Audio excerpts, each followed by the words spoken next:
Welcome back to Ready Nerd Go. My name's Alex, his name's Enko, Welcome, welcome. and today we are going to be talking about character creation for tabletop RPG games. We did point towards this as a subject last time we recorded, and Yep. unlike the other three episodes we've done, I did absolutely no prep work, which is ironic considering last week's episode.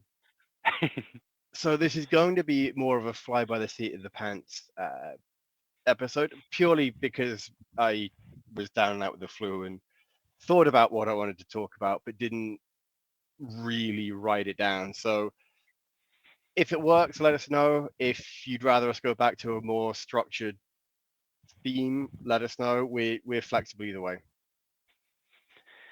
Yeah. So Enka, diving right on into it. Um, you've done. I can't remember. The character creation that you've done has mostly been like you telling us the general concept and us fleshing it out yeah. for you, right? So here's a what my experience with character creation is. The first game I played, I had rolled everything, created a character. They had suggested, again, similar to what you've done. They suggested different things, different abilities, because I didn't have a copy of the book. Hmm. Um, that was for a D&D, some form of edition. I'm not sure which one it was. Then there was the Witcher game, which the character creation was a fun mini game in and of itself. Yes. And then after that, it's very much been a, hey, this is what I want to play, and then you and the others have effectively done the majority of the legwork. Yeah. So generally speaking, like obviously there's like an infinite number of RPGs out there, and they'll have their own little tweaks on how character creation works. But generally speaking, when a player comes into a game, there's kind of a few broad categories that character creation falls into. At the simplest and easiest end, there's you have pre-made characters to play with. Like, do you remember when? I can't remember if you were actively paying I do, attention at that point yeah, or not, I but do. There was a gentleman came in for a session, and the GM had said, "Hey, here's a pre-made NPC for you." yeah, exactly. Yeah. And also in games like when we were playing just the scenarios for Alien, like the short off ones, not the campaign we're playing right now, those were using pre-generated characters.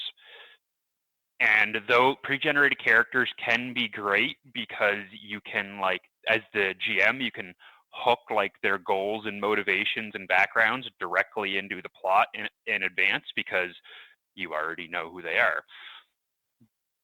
Generally speaking, when people use pre-mades, especially for like convention player and stuff, they'll usually leave like, the name and the gender identity and that kind of stuff blank for the player to fill in, and it'll just be like all of the mechanical stuff that will be predefined. That way the player can still have a little bit of agency in their character, like right at creation. That makes sense? It does, yeah. Yeah. And then the Witcher has the, I guess it's not exactly a life path system, but it's approximating one. Do you know what I mean by a life path system? I can guess based on what I went through to create The Witcher, in Yeah, that it's a case of you roll the dice and you pick different events that's happened to the character based on age and occupation. yeah, pretty much. So the best examples that I know of for like true life path systems would be stuff like the Traveler games, which we've never played at our place, but are very well known, and the Burning Wheel series of RPGs. Both of them kind of use a system where you're rolling events for each kind of chunk of your character's life, and then depending on what you roll, that will determine, like, what your character did, what stat upgrades or abilities they might unlock, and that kind of things. Traveler is actually kind of infamous in that regard because it was one of the few games where your character could actually die in character creation, Which I think is fascinatingly hilarious. right? Because like the whole thing, the more life paths that your character goes on, generally speaking, like the more powerful the character they end up Is being. But there's more risk about it too. I Exactly. suppose if you're doing a life pass system, you're gonna roll. I would want to roll the events, get the backstory, and then base the character from that because you don't want to spend 3 hours coming up with different ideas, which I'll come back to, Yeah. Like only and for the character to die midway through. Like right. not even at the session, like in session zero, so to speak. And like life path systems can be really fun because they can dramatically change what you were intending on your character being. Like when we were, I can't remember whether it was the first or second Witcher game we played. I decided, you know what, I never play a dwarf. I'm gonna roll up a dwarf, and he's gonna be like, like a crafty little rogue and like, conniving and all that stuff. And rolling up the backgrounds for him in The Witcher, he had, I think it was 7 different romances that all ended happily, and it was like, okay, this is not who I was intending on this character being, but now he's just a Lothario bard, and that's who this is. That is fantastic. I recall that happening is or as in the moment as it was happening, and it was fascinating to see it. Funnily enough, the that life path stuff, that kind of session was thoroughly enjoyable to me as a at the time impartial witness just watching it happen. I thought it Yeah, was fantastic how it was created, how things went about like that. I'm a very big fan of it, and the Burning Wheel series of systems, which is like what is it? Burning Wheels, Burning Empires, Mouse Guard, in that genre. The way they handle it is kind of interesting because you can, like, you will roll X number of life paths, and the more life paths that you choose to roll, the more powerful your character is. But it also has the flip side, just because of the way advancement works in that system, that the more life paths that you've rolled, generally speaking, the harder it is for your character to advance. So like as like a younger character who's gone through less life paths, you're a less skilled, powerful character, but it's also a lot easier for your character to pick up new skills and advance. While if you start off with a more powerful character, you'll have a more powerful character than other people at the table, but he's also a lot more locked into who he is, and it's You're harder not to going have to him branch change out. him. Yeah, that makes sense. It's a fascinating system, and out of all of the character generation styles, life paths are probably my favorite, even if they're really difficult to really design from like a game design perspective. But they're absolutely fascinating, especially because you can really tie in the setting and the world when you're using a life path system, because you can have like events and stuff that are really specific to the setting of the game you're playing in, that kind of gives your character pre-built hooks into the world as you build the character.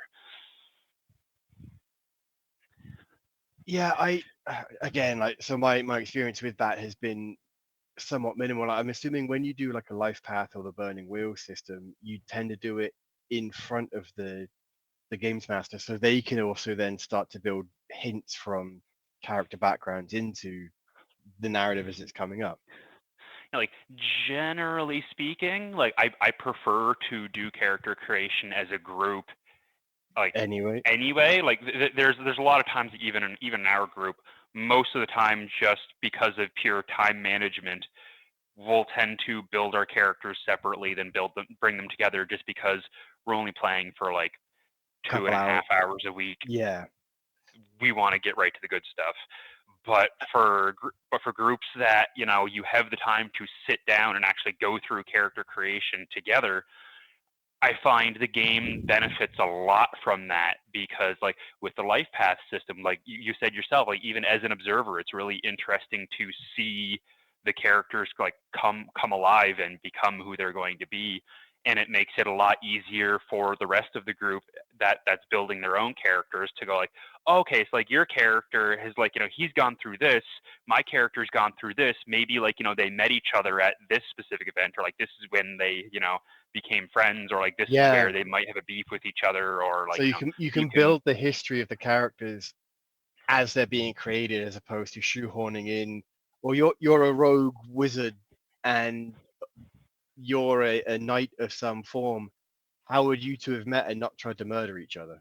Yeah, and like that's oh god, That's the one thing that drives me nuts when people just bring their characters that have been made completely independently from everybody else. And as the GM, you need to sit there and go, okay, how the heck am I going to make a plausible reason that this completely disparate group of people have decided to work together instead of just kill each other? So here's I think shifting a little bit to the other creation systems. Yes. When someone does use and I use this as a D&D, the Pathfinder creation system of here's your character, here's the character sheet, go figure it out sort of thing. Like here's the books. Hmm. When someone does do that and either does or doesn't have a backstory, is it again? I think it goes back to the social contract we mentioned in previous episodes. Does it is it just the sort of thing that, hey, we're just going to accept that for whatever reason you have a similar motivation right now, like for Yeah. whatever So reason you're all going on the adventure together, maybe for different reasons, but you've agreed to work together. Yeah, so when I first started GMing, I put a lot of work into trying to like look at the various characters that were brought to me and figure out like, okay, maybe this character is working with this character because of this reason. I can introduce that into the story. Nowadays, I don't want to go through all that. It takes a bunch of time and detracts from the actual adventure. I just tell people right at character creation that's like, hey, this is like the general, like this is the elevator pitch for the campaign. Bring a character that has a reason to participate.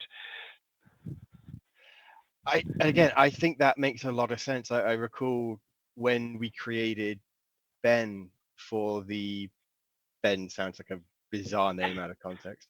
When we created Ben for the Pathfinder game, this little barbarian goblin who the entire idea behind him was he's fascinated with teeth, so he became Hmm. a dentist because of that.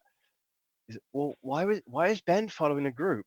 And one of the other guys is playing an ogre with magnificent tusks, and we just kind of pointed at the character and was like, there you go. He's fascinated with the teeth and he wants them, and no one can seem to get rid of him, so he's now de facto a member of the group. Yep. And that throwaway line has become beyond central to the character himself, and it works so well for just getting him involved and causing chaos in Yeah, that game. and like everybody else onboarding that idea and incorporating it into what they're doing it has as well has led to some truly entertaining moments at the table. Absolutely, it's he's probably easily my favorite character, purely because of how do I make this guy obsessed about teeth and yet still want to go along with what's happening. Yeah. Now, and just to backtrack a bit for listeners who I'm assuming may not have played a D&D or Pathfinder style system before. I mean, it's likely they have if they're listening to an RPG podcast, but But indulge. maybe they're showing it to someone who hasn't, and hey, these guys almost know what they're talking about. Yeah. Here's a bit of a guideline. So generally speaking, in games like D&D, how character creation works is like the order you take these steps in doesn't really matter so much. But in games like D&D, you're generally choosing your character's ancestry, which is like, elf, dwarf, human, what have you. In some systems, there's upwards of like 30 plus options. In some systems, you have like two. And then you'll choose your like class, which is like your barbarian, your rogue, your wizard, your you know archetypes of what type of fantasy character you are and how you fight. And then in later ones, like D&D 5th edition introduced to D&D the backgrounds, which is kind of a very like generic who your character was before they became an adventurer. So like you would choose whether they were like an entertainer or a soldier or a thief or something like that, and then that'll give them small bonuses on top of their ancestry and class, which is where the bulk of their stuff comes from. Well, the bulk of their stuff comes from their class, then some of it from the ancestry and some from the background. Ironically enough, so I recall how we had talked earlier in the episode that I didn't have a plan. Mm. You have just segued into the next topic I was going to bring up without knowing it. Building a character.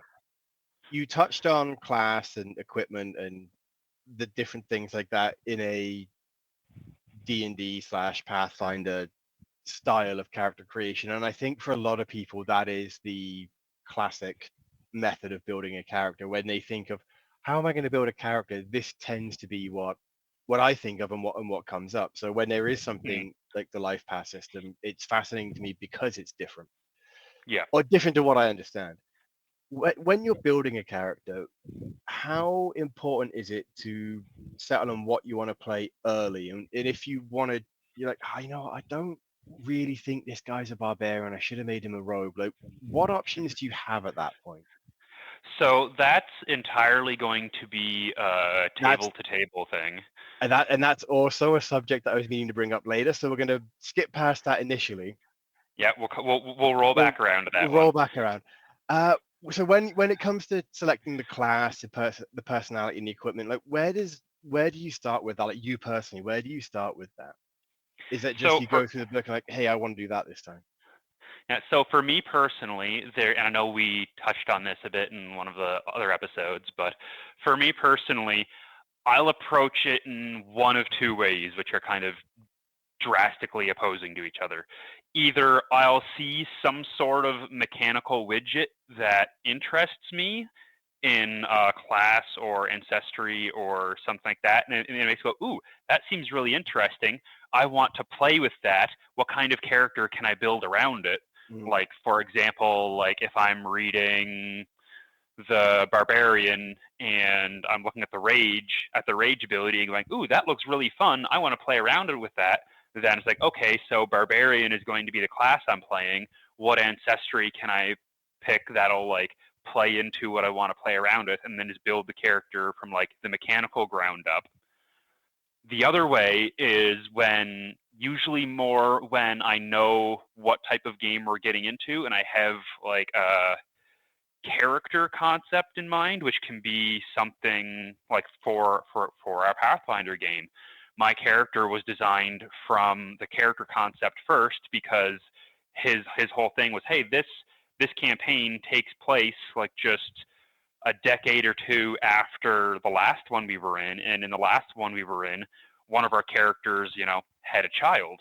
So I wonder what it would be like to play as that child in this game, like, and how would I mechanically represent who they would have grown up to be.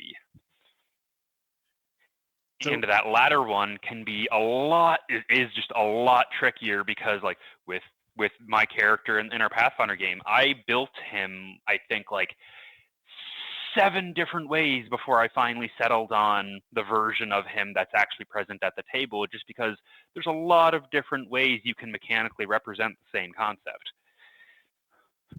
that is entirely true and entirely fair. So ultimately, it comes down to, and I'm specifically thinking about myself and beginners. It's Hmm. find something that interests you about the mechanics of the game first, and go from that. Yes. You can then once you, oh hey, so I want to, taking Ben the Goblin for an example. It was very much a, oh, we need a goblin. I can play a goblin. What kind of character do you want to play? And in my mind, it's like, I know I'm not going to be as fully attentive as perhaps the others, Mm. just by nature of what I'm working as I'm playing. Yeah. I was like, I feel like a barbarian would probably be the easiest one for me to do, just purely because I'm thinking Conan, strong, not necessarily smart, or can get away with being dumb and just react, as opposed to a wizard where I'd need to be aware of spells and things like that. So the nature of the character creation for me was very much based on necessity of how am I going to play, and how I'm going to be able to play is going to dictate what I'm going to want to play as. And it came out as being one of the stupidest goblins that I think we've seen, who's oddly wise and yet is almost very effective at murdering things. Hmm. Like generally, when I'm introducing players to the hobby in general, it's really easy to get overwhelmed at the amount of options available, because like somebody will sit down and it's like, okay, well, what are my options? Well, you have like 20 different ancestries and 10 different classes and all of that stuff, and then the brain just goes, okay, I'm overloaded and I have no idea what to pick. It's like when you go into a comic shop, I want to read a comic. What do you want to read? Like, because I can give you a comic, but if you're going to want to read it, it's a different thing. And it's to me, it's the same kind of thing. Like, I want to play an RPG. Okay, what kind of character do you want to play? Because I can Exactly. give you options, but if you already have an idea what you want to play, it's it's much easier to narrow it down through questions like that. So Yeah, so like generally when I'm introducing someone to it, I won't even hand them the book right away.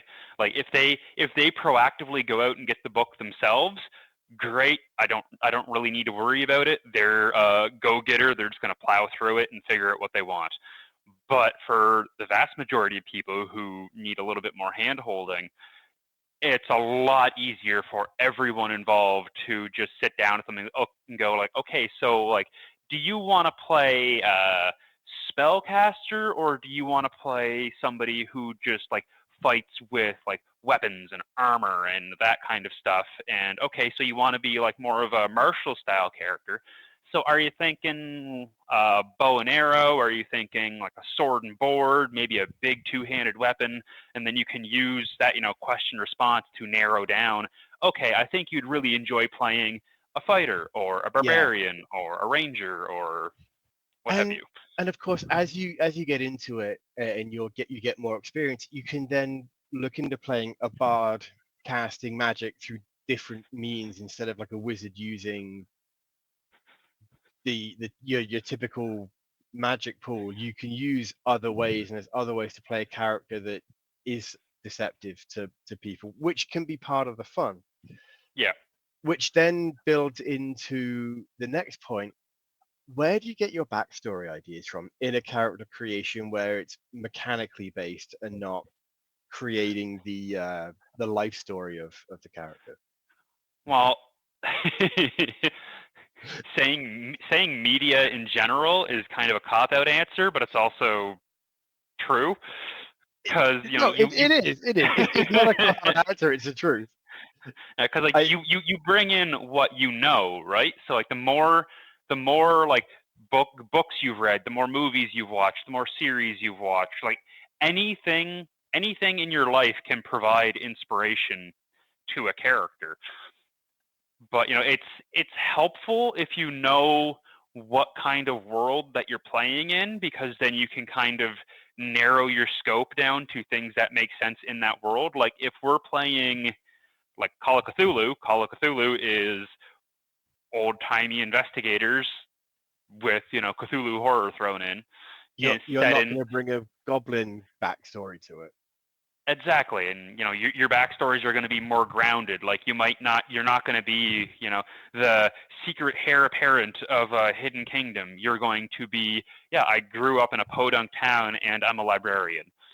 Yeah, and the But thing is, like you said, like yeah, different people can be interested by exploring different things. Like we've got a guy who enjoys playing an apothecary or a medic or that kind of character, and you can yeah. almost reliably assume, well, this person's going to play the medic or the apothecary or a merchant. And hmm when it doesn't happen, like, wait, I'm confused. What's happening? Yeah, Uh, once you play with people for a while, it's very easy to go, okay, you play this type of character, you play this type of character, and then when they bring something different, it's kind of like, oh, that's unexpected. Let's see how this goes. yeah, exactly. I and so I think there is a nature of the nature of. And give me 1 second to clear this. Yep.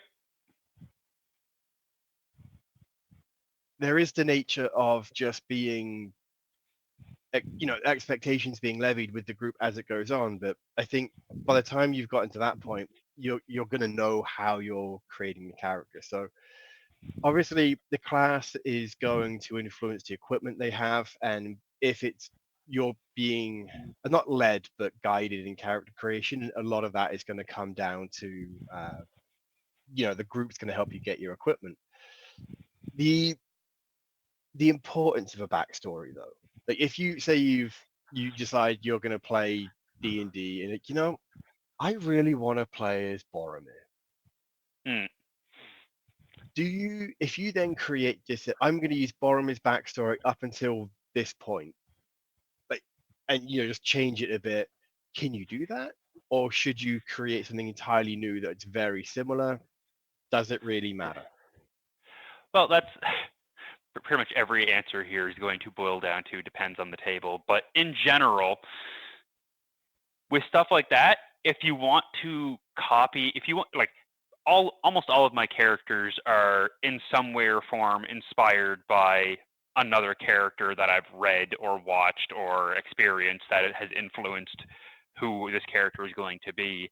If I'm going to try to port in a character functionally wholesale, like if I just want to bring in Boromir to play in this game, that is something that I would very much clear with the rest of the table first, because that can really take the other players out of the experience. Because if I'm getting ready to play in our fantasy RPG with its own internal world and consistent rules and logic, and you bring in a character from a franchise that I know very well, it's going to pull me out of the experience of what we're playing in, because every time I think about your character, I'm going to be thinking about that other franchise. Right, that makes sense. While, inspired by, like, if you want, like, take Boromir, file the serial numbers off. Yeah, people do that all the time. I've done that on occasion. I know some people who do nothing but that. It's a perfectly fine way to play. It's, And you the want thing, you want to experience what that character's like. and yeah, and I can imagine that if you wanted to play, say, hey, I want to know what happens after the war. Like if Boromir had survived, what happens after the war? And Yeah. this is the best way to play it. He's now called Boromos or whatever. That was a shit name, but like you've got a version of him that you can play with. That yes, it's clearly Boromir. It's just not literally Boromir because they're in a different world. But Have fun with it. there is also the option too, like if you go to the group and you say, like, hey, I really want to, play out like what would happen if Boromir had survived past this point, then if the group goes, hey, you know what, that sounds like a really fun idea, then you guys can just play in Middle Earth, you can make Boromir. Everybody else can either make other canon characters or bring in their own characters that just existed but were never mentioned in the books, quote unquote. And you can just play literally what would have happened if Boromir had survived. I think that's the magic of this hobby is that you're limited only by the imagination and cooperativeness of the group. Exactly. There's it's there's when people first start getting into it, because D&D is traditionally the only one that 99% of the population has heard of. It's very easy to fall into the trap of, RPGs can't do anything more than what D&D is, which is its own very specific brand of fantasy.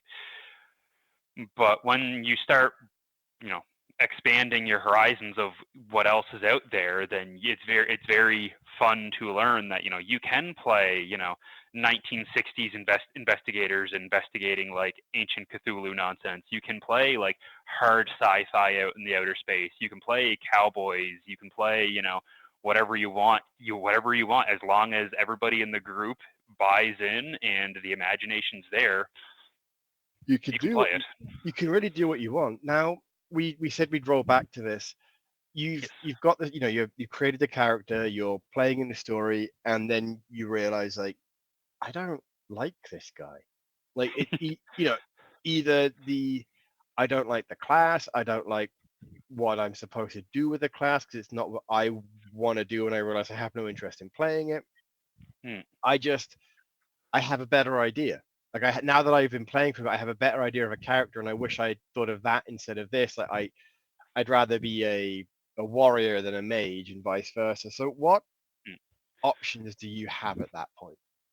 And I So recognize it's going to be table dependent in many yes, ways. I promise I'm not going to say that at the start of every one That, of these that's why I responses. said it for you. So generally speaking, there's a few different options that you have.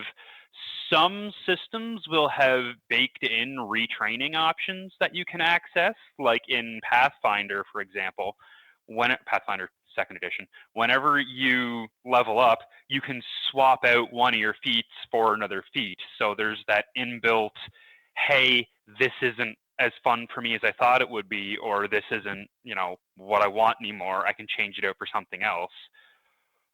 Alternatively, there's always the option that if nothing about your character is working, either from like a mechanical or a lore perspective, then you can talk to the GM and just like have your character like either he rides off into the sunset or something terrible happens to him or something happens within the fiction that you can retire playing that character and bring in a brand new character that you're hoping is what you want to play more of. Something that I like to do as a GM, especially when I'm, introducing either new players or even experienced players to a new system, is I'll tell them upright, it's like, okay, you can have one just completely free rebuild of your character. If in the first like 2 or 3 sessions you realize, hey, this is really not fun for me, then we can just completely, remake the character and we'll like retroactively adjust to the fiction that's been told to make sense with the new options. And also this is me being just more lenient in that sense and preferring to play that way. I'm also a big fan of nothing about your character actually exists until it's been introduced to the table. So if your character has an ability that you've never used and you don't want it, then yeah, just talk to me and switch it out because it's never come up at the table. So no, in the fiction, your character has never been able to do this, and it's not a problem if mechanically they can't anymore.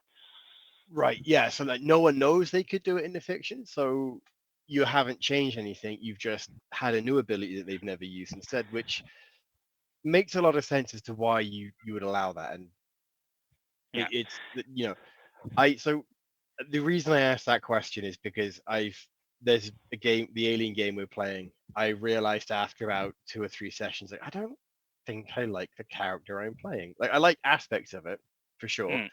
and I love the setting. It's just I keep forgetting that he's meant to be a tech person, and it's Yeah. very much a like I haven't found the way into the character yet, and it being Alien, if he happens to die on this mission, that's fine.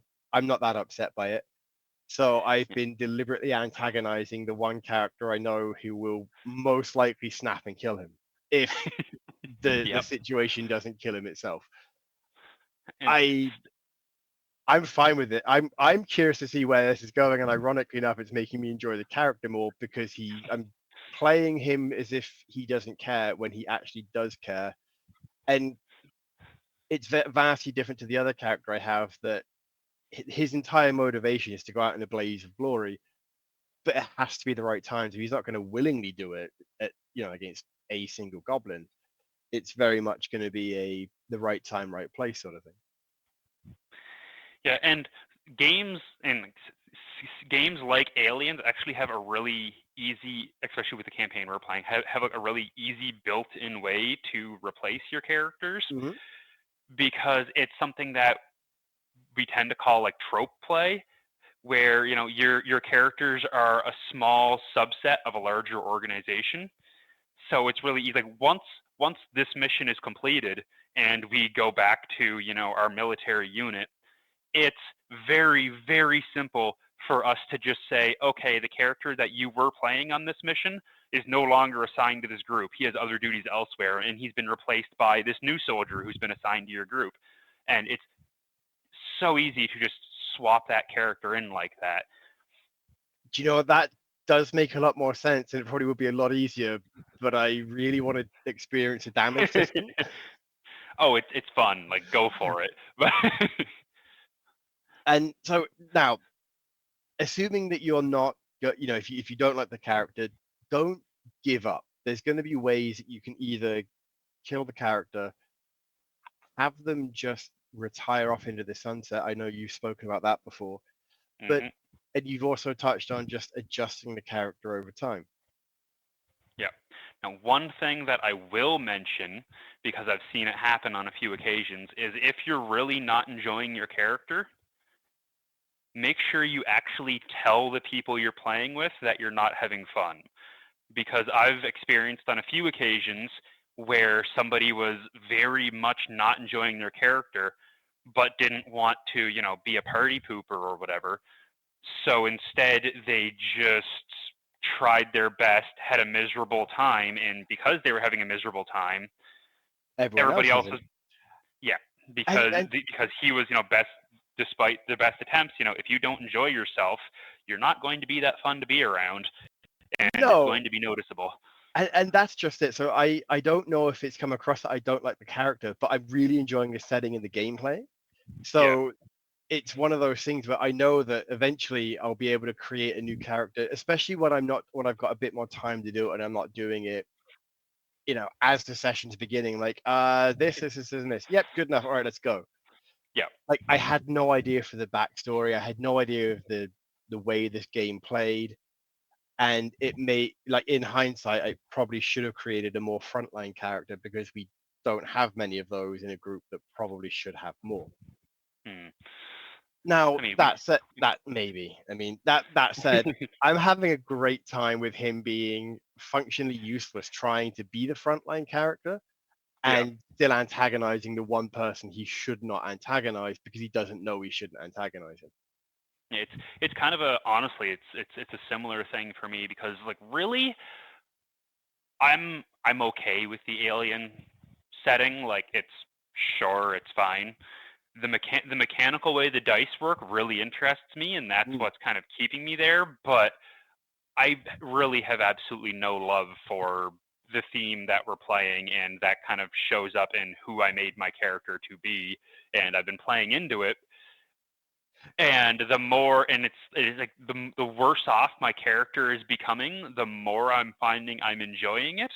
It it's true. Like I enjoy playing through adversity, and Yeah, it's the books where they just torture the characters, not like with actual torture, but they go through different things. Like, how could it get any worse? Oh wait, like that. There's a reason authors like to write those kind of things because they enjoy seeing where those characters go and what happens. And I think you touch on that with you're playing a setting that you're not super fond of. I'll be honest, I've only ever watched like a couple of Alien movies. It's a setting that doesn't typically do it for me. Like if I like when I read like science fiction and fantasy, it's always going to be more on the present day and before.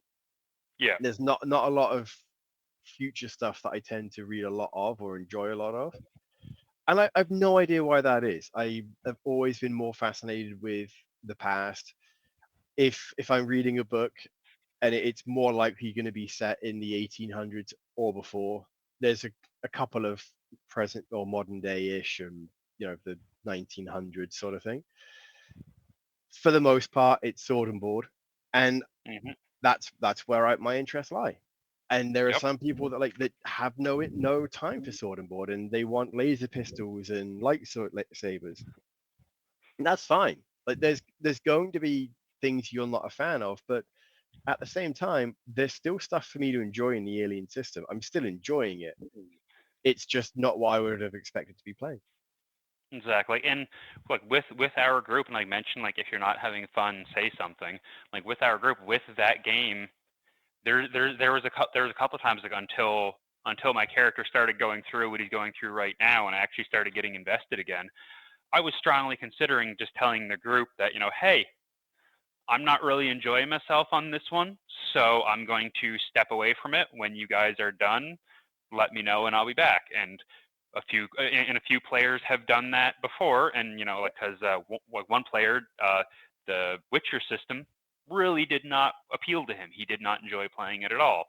So he just said, "Hey guys, I'm not having fun here. Let me know when you're done with The Witcher, and I'll be back." And because we're all relatively mature, grown-up adults, it was like, "Okay, great, thanks for letting us know. we'll see you when you're back. Yeah, there's no effect, especially with a group such as yours that's structured around the the hangout first and the game second, as Mm. opposed to hangout because of the game, so you're not likely to play a different type of game.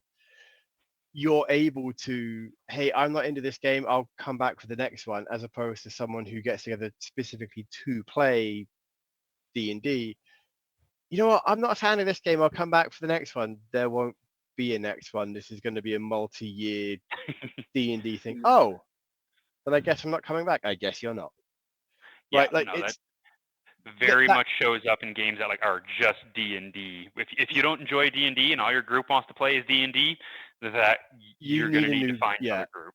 that you either need a new group or to find a way to make it enjoyable for you. And Exactly. there are multiple different ways to do that. We can touch on those in future episodes. I'm not trying to build into the next one right now. It really just depends on how you're going to approach things. Yeah, and thinking from earlier in the episode, talking about like ways to refactor the character if you're not enjoying them, one that came to mind that I didn't mention that is kind of similar to like rebuilding them because something hasn't shown up in the fiction. One thing that I have done before, and actually did it in our previous Pathfinder game, was I was playing Oracle, which is like a divine spellcaster. Mine was focused around fire, and we have played for a few sessions, and it was like, okay, like I like the character, I like who the character is and what the character is doing and the general concept of how they play, but I'm really not enjoying this class like at all. I still want him to be a magical character who throws fire around, but the Oracle mechanics are just not working out for me. I'm not enjoying it at all. So I talked to our GM and was like, hey, you know, this is what's going on. I want to rebuild this character as this entirely different class.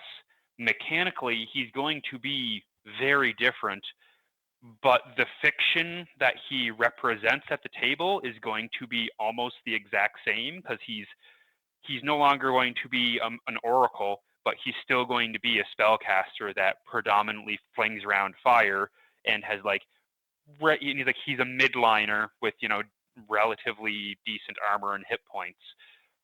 That's staying the same. It's just the mechanical expression of how that character is changing. And I suppose in cases like that, it's very much a nothing really needs to change for the other players. You're just adjusting what you're doing with the. I was going Exactly. to say what you're doing with the toy, but what you're doing with the character. Yeah, like what you're changing doesn't impact the other players or the fiction of the world at all. You're just changing how you engage with that fiction and the other players. And I'm assuming in cases like that, the GMs are more like, yeah, sure, go ahead, because I don't have to change anything. People don't have to react. You're just making it more enjoyable for you in a way that doesn't impact the story that we were telling together. Yeah, like some groups will be much stickier about that. Like I've been in groups and read about and heard of groups that don't allow any retraining at all. It's like your character is your character. If you don't like them, they retire or they die. But especially when you build up that rapport with your GM, like our main GM, he's let me get away with a lot of this like mechanical alteration and changes, mostly because he knows that I'm not doing it because I want to like get an advantage in the game and I'm not trying to like min max who my character is. It's just, hey, this isn't the part that's fun for me. I want to do this. And generally speaking, my option, what I tend to enjoy playing tends to be suboptimal for the game in general. So he lets me get away with it because, like, yeah, no, you're just You're you're making it more enjoyable for yourself. yeah. It's like, okay, so we're this like the Pathfinder game. I was playing a character who predominantly threw fire, and the main thing of the game was we were fighting devils who are immune to fire.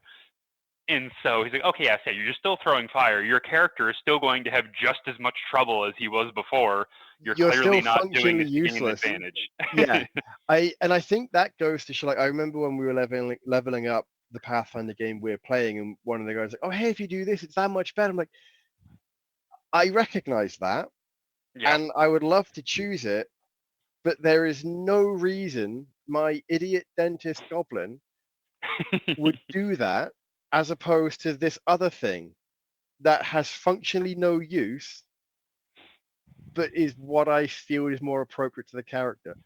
It was very much a case of, does he have like a scavenger skill or something more powerful in combat? And ultimately, it was very much like he's going to be a scavenger because that just Yeah. feels right, as opposed to the other option that would be great in combat, but ultimately, I don't need him to be any more of a one-man murder machine when I'm trying to flesh out the fact that he's almost entirely doing it by accident than anything else.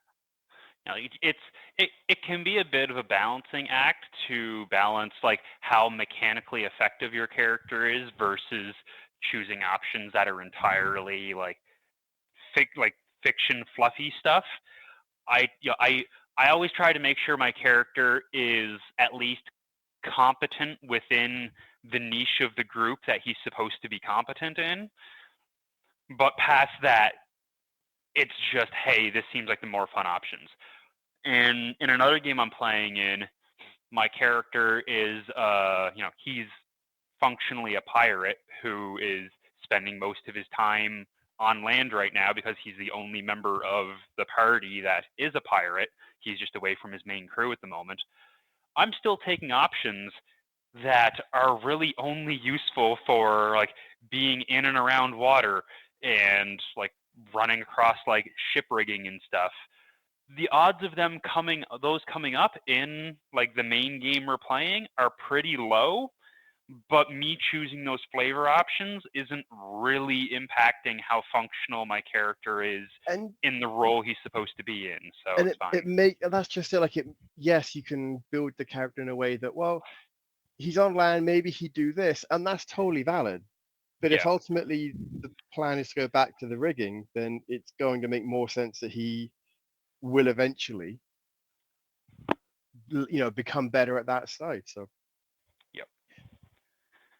anyway, I think we've touched on character creation, not exhaustively. I'm never going to pretend we can do anything exhaustively, but hopefully we've given some ideas, and even if it hasn't been ideas, it's illustrated the fact that creating a character can be a deeply personal thing, and you can do it however the hell you want to do it.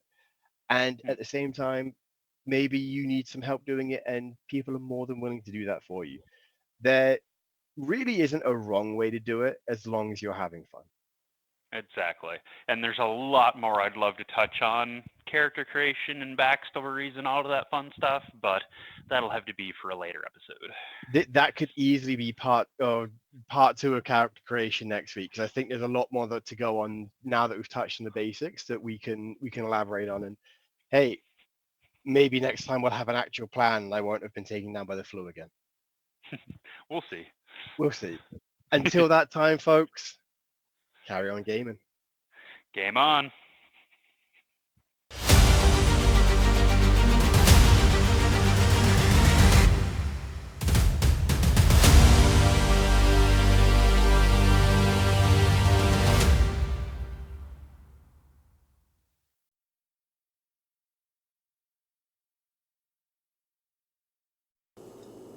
Hey, thanks for watching Board Game today. We always appreciate your views and your support, but there are so many ways for you to support our site. Not only can you do it right here on video, but you can go and check us out at boardgametoday.com, where we have more news, reviews, interviews, everything you could ever want. But since you're here, if you could, you can always give us a like, subscribe, or share our videos or watch something else. Is always much appreciated, and get your game on.